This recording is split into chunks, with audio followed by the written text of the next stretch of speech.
Na continuação dos trabalhos, moderada por José Gomes Ferreira, subdiretor de Informação da SICA, tem lugar a mesa redonda, subordinada ao tema Novos modelos de desenvolvimento social, o contributo dos setores públicos, privado e social. Tive a oportunidade de acompanhar os trabalhos de manhã, certamente que houve muitas ideias novas e interessantes. De qualquer forma, trago alguns tópicos para a discussão, para a conversa e para o debate, se for o caso. Eu começo por dizer que, em relação ao tema inovação e empreendedorismo social, novas abordagens, acho que o importante é, havendo pobreza em Portugal e havendo necessidades sociais prementes, e nós jornalistas todos os dias temos relato disso, cada vez mais infelizmente, havendo essa situação, o importante é não o Estado gastar mais e mais para ajudar as pessoas, porque o Estado também não pode, em bom rigor. O importante é as pessoas ajudarem-se entre si. E sobre isso, eu acho que nós temos uma situação difícil, mas não temos uma situação dramática no sentido que a nossa, e vou usar um palavrão que as pessoas certamente que acharão adequado, que é a nossa resiliência em Portugal para combater situações de adversidade já tem muitos séculos mesmo. Eu, quando estou no estrangeiro ou quando falo com os turistas estrangeiros em Portugal, aconselho-os sempre a ler um livro que se chama A Primeira Aldeia Global. O livro foi editado em inglês em Portugal, a primeira vez. Chama-se A Primeira Aldeia Global, Como Portugal Mudou o Mundo. E foi escrito por um jornalista inglês a viver em Portugal. E esse jornalista explica, com uma certa ironia, até num tom de brincadeira, toda a nossa história e como é que nós conseguimos resistir a mil e uma tropelias, invasões, dificuldades, guerras civis, ataques dos espanhóis. E depois explica que houve sempre nos momentos difíceis em que as instituições não funcionavam, houve sempre uma interligação entre as pessoas, as famílias, as comunidades. Ele dá muito destaque, por exemplo, às organizações de bombeiros voluntários em Portugal. E aí vai explicando porque é que os portugueses sempre conseguiram resistir, o tal país improvável sempre conseguiu resistir e ao fim destes séculos todos continuar. Portanto, eu acho que é bom falar neste exemplo de um estrangeiro que olhou para Portugal com um olhar positivo. Aliás, uma história curiosa em que ele começa a contar, porque ele é um jornalista que se considera um azarado. E então é enviado como repórter de guerra para a África. E chega à África e para o Congo. E há uma situação de conflito. E ele tem um azar, é ferido logo no primeiro dia em que chega ao conflito. E está numa vereda, caído, numa berma, e de repente passa um jipe, o jipe vê alguma coisa, trava, voltam para trás e dizem-lhe salta, salta. E então quem é que era? Dois senhores que o salvam, levam-no para uma casa onde o tratam, e depois ele percebe que são portugueses. E quando perguntam o que eles andam a fazer, eles explicam-lhe. Os portugueses andavam a vender cigarros, um comércio legítimo, normal. E a quem é que eles vendiam os cigarros? Aos dois lados da guerra. Portanto, isto significa que a nossa capacidade de se adaptar ao mundo ficou-lhe na memória e na ideia e serviu de ponto de partida para o livro. Nós conseguimos desenrascar-nos em muitas circunstâncias. Aliás, esta palavra desenrascar foi destacada, como sabem, recentemente nos sites americanos como uma palavra nova, muito interessante, que os portugueses usam e ainda bem que a usam. Bom, e portanto eu começo com esta nota positiva, nós devemos nos desenrascar desta embrulhada e vamos seguramente continuar como país e como país independente. Isto é apenas um primeiro tópico de conversa, mas nós temos a Fundação Gulbenkian tem um vídeo que fez a propósito deste tema, do empreendedorismo e inovação social. Eu acho que era a altura de o vermos, para depois começarmos então as exposições dos nossos convidados e o debate. Peço então para ser lançado esse vídeo.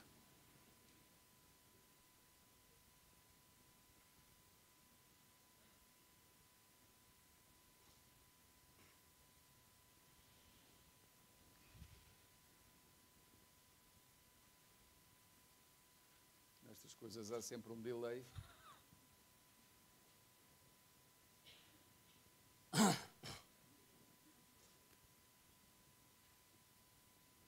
Isto em televisão ficávamos logo com uma chamada branca na antena, mas haveria sempre um anúncio para pormos.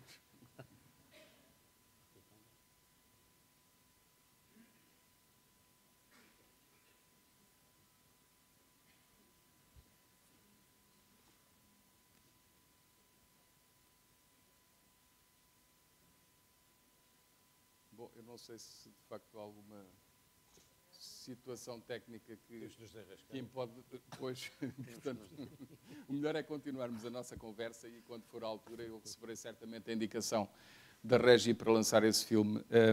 O melhor é então entrarmos na nossa conversa. E eu conto fazer esta conversa em estilo informal e também um pouco ao jeito televisivo, mas dando a oportunidade aos presentes de cada um explicar quais são as suas ideias sobre a inovação e empreendedorismo social. Começo pelo Dr. António Tomás Correia.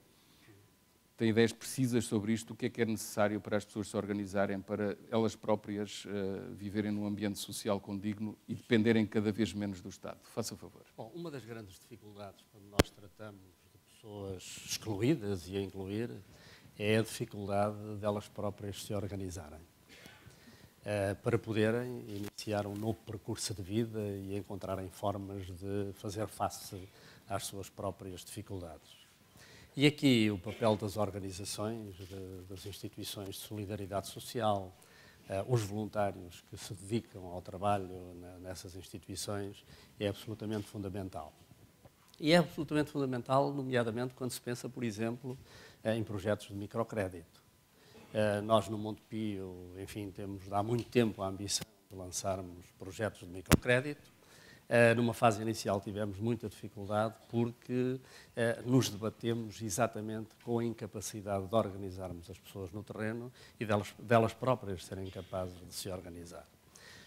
E foi então que descobrimos que a melhor forma de o fazermos seria trabalharmos com instituições no terreno que conhecem as pessoas, que conhecem as suas capacidades e que têm elas próprias condições para as acompanhar e ajudar na montagem dos seus negócios, no fundo, na criação do seu autoemprego. E conseguimos, através de protocolos, nomeadamente com a Santa Casa da Misericórdia de Lisboa, mas com outras instituições no país, de facto, dar um salto muito importante nestas ações de microcrédito, com resultados que eu devo dizer que considero absolutamente extraordinários. Porque, detectadas as pessoas, verificada a sua capacidade para, com uma pequena ajuda, se lançarem no seu negócio, criarem o seu autoemprego, desenrascarem-se, como dizia, o êxito dos projetos acaba por ser a regra e não a exceção. E isto é muito positivo. Levou-nos também, depois, a olhar para a nossa própria organização e vermos como é que seria possível as nossas próprias pessoas, aqueles que trabalham no Montepio, poderem desenvolver trabalho, não só no apoio a pessoas, em novos projetos, etc., mas também num quadro muito mais alargado. E daí nasceu a ideia dos voluntários do Montepio. Nós hoje temos cerca de 500 voluntários da empresa, que são, enfim, de uma forma devidamente organizada, porque se às tantas os 500 voluntários num determinado dia, todos eles deixassem de trabalhar no Montepio e fossem dedicar-se a ações de voluntariado, naturalmente que o Montepio teria muitas dificuldades em fazer face às necessidades dos seus serviços, perante os clientes, os associados, etc. Não podem sair todos ao mesmo tempo, mas deixam-os sair no seu horário de trabalho. Mas saem no seu horário de trabalho. Por isso é que eles são voluntários empresariais, sim, voluntários da empresa e, portanto, dedicam uma parte do seu tempo de trabalho a ações de voluntariado nas mais diversas áreas, nomeadamente ajudando novos empreendedores, ajudando na inovação desses mesmos empreendedores, mas depois desenvolvendo todo um conjunto de ações na área da responsabilidade social, que vão desde a inclusão até às questões da ecologia, passando por construções de parques infantis para instituições que se dedicam a ações de inclusão, etc. É claro que isto depois levou-nos a grandes reflexões internas, a olhar para isto, enfim, tentando perceber o mundo que nos rodeia. E apesar das questões da responsabilidade social, até por virtude da crise, terem hoje uma importância e merecerem uma atenção muito generalizada, o que é facto é que nós continuamos a verificar que os nossos jovens, nomeadamente candidatos a empregos, raramente referem no seu currículo quaisquer apetências ou trabalhos desenvolvidos na área da responsabilidade social. E isto não acontece assim. Eu já vivi outras experiências no estrangeiro e lá não acontece assim. De uma maneira geral, as pessoas são, desde muito jovens, solicitadas a empenharem-se nas questões da responsabilidade social. E isso é muito positivo. Portanto, há aqui um trabalho longo a fazer. Certamente começa na família, mas deve também continuar na escola e de modo a que nós tenhamos cada vez mais gente de facto sensibilizada para esta questão e não muita gente que até se diz que está sensibilizada e depois, no fundo, olham as coisas com menos responsabilidade. Assumir um compromisso... Desculpe interrompê-lo. Quer dizer que no estrangeiro, em determinados países, o fazer sim. voluntariado, mesmo no início de carreira, dá currículo e aqui em Portugal não é visto. Criar-se um quadro de responsabilidade cívica para as áreas da inclusão e dar alguma coisa aos concidadãos é um hábito muito comum no estrangeiro, é um hábito que não é muito comum entre nós. Isto vê-se claramente nos currículos dos candidatos a emprego. É muito raro quando isto acontece. Penso que temos que mudar essa mentalidade.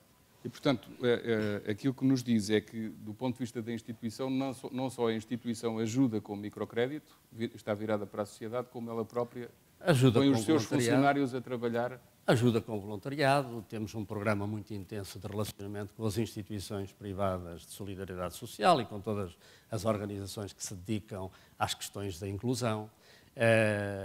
Enfim, pensamos que temos uma visão enquanto grupo financeiro diferente dos grupos privados ou públicos, porque temos o mesmo ADN na nossa gênese e, portanto, falamos a mesma linguagem e temos uma capacidade para tirar conclusões que, do nosso ponto de vista, são diferentes e são mais positivas do ponto de vista da inclusão social e da ajuda àqueles que mais precisam.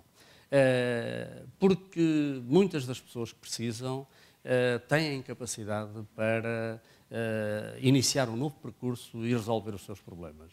Num quadro de desenrascanço, como dizia, mas num quadro de desenrascanço que conduz a resultados como os portugueses muito bem sabem conseguir. Quando concede crédito, espera recebê-lo de volta.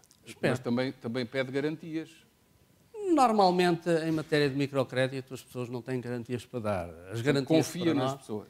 Confiamos sobretudo nos projetos, confiamos na capacidade de acompanhamento que existe no terreno das pessoas que recorrem ao microcrédito e na leitura que as instituições fazem acerca da capacidade das pessoas para levarem por diante um determinado projeto. E as pessoas acabam por pagar quando podem. E as pessoas acabam por pagar, de uma maneira geral. É isso que é gratificante. De uma forma surpreendente, as pessoas acabam por pagar. Portanto, nós, se confiarmos na sociedade, a sociedade responde bem. Aliás, o negócio bancário em si assenta numa base de confiança. Claro. Portanto, se nós,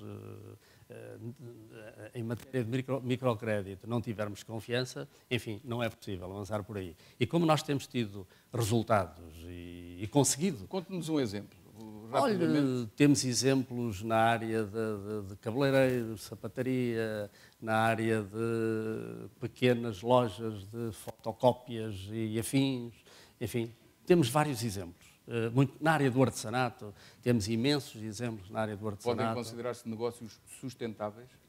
Que são negócios, têm-se revelado negócios sustentáveis. Sustentáveis porque, enfim, produzem produtos que a sociedade adquire, e se adquire é porque vê neles utilidade, e a partir da venda desses produtos, o que nós verificamos é que a pessoa ou as famílias, muitas vezes são famílias inteiras, que acabam por dedicar-se àquele negócio, acabam por encontrar ali um esquema de autoemprego que permite uma vida sustentável para todos eles. E com este aperto de crédito que estamos a viver, esta ajuda à sociedade tenderá a diminuir isto ou há sempre tem. a possibilidade de guardar algum dinheiro para isso? Isto não tem. Ninguém pode dizer que tem dificuldades em desenvolver um programa de microcrédito bastante intenso. Não é possível invocar... Nenhum banqueiro pode dizer. Nenhum banqueiro pode invocar dificuldades dessa natureza. É bom ouvir. Estamos a falar de operações, enfim, que de uma maneira geral vão 15 mil euros, 10 mil euros, 5 mil euros. São coisas tão pequenas, que se alguém invocar que tem dificuldades em conceder esse crédito, enfim, não está com certeza a ser rigoroso. Foi bem claro, para os outros banqueiros ouvirem também. Dr. Francisco.